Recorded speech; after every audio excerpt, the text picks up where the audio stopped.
And today's hairstyle is brought to you by Messy Look by Axe Styling.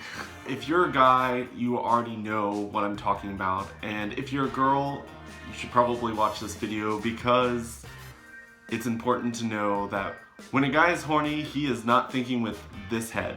He's thinking with the other one. This is going to be a short one because this is one of my daily videos for the month of February, but I thought it would be a fun topic to talk about just because I am a guy and I kind of know what it's like once I'm horny. So here are a few things that you should know. A guy can be perfectly okay with going on a date and not hooking up afterwards. Honestly, that's my goal every single time I go out on a date. But when you put a guy in a situation where temptation happens and he's horny, those thoughts really go out the window because I don't know what it is, but that area, when he is ready, he is ready. There have been several dates when I've gone out with people and I'm just like, it's only gonna be a date.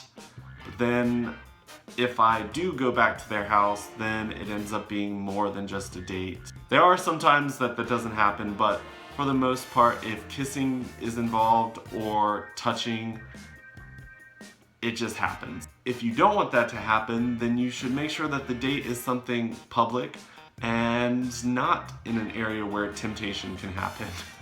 Because if temptation is there, it's probably going to happen. So I've gotten really good at making sure that I don't get myself into situations where temptation will happen.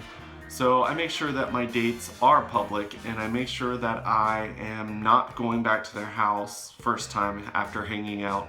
And that usually seems to be the fix for that. Also, something that you can use to fix that problem is this. So one thing that I really try to do before I hang out with people is jacking off. Gosh, this is this is such an awkward thing for me to talk about because I don't really talk about stuff like this.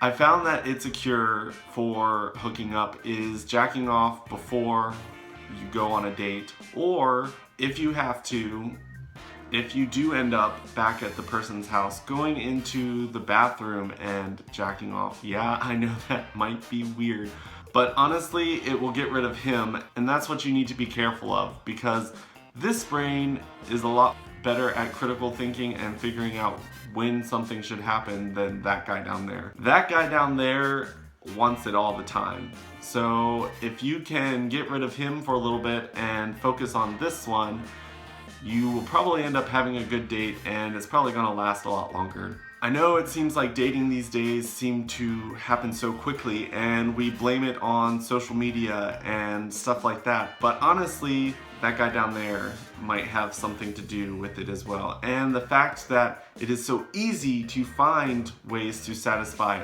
that guy down there, it's just gotten way too easy to just go through people like that. And honestly, I'm the type of person that I do want to find that one guy, and I don't want to be that type of person that sleeps around with tons of different people. So I'm not gonna lie, there's definitely been times where that guy down there has made some decisions that I regret.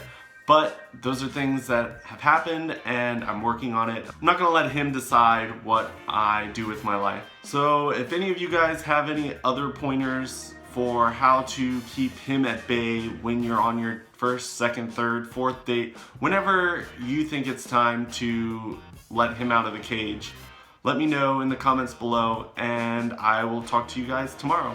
Bye.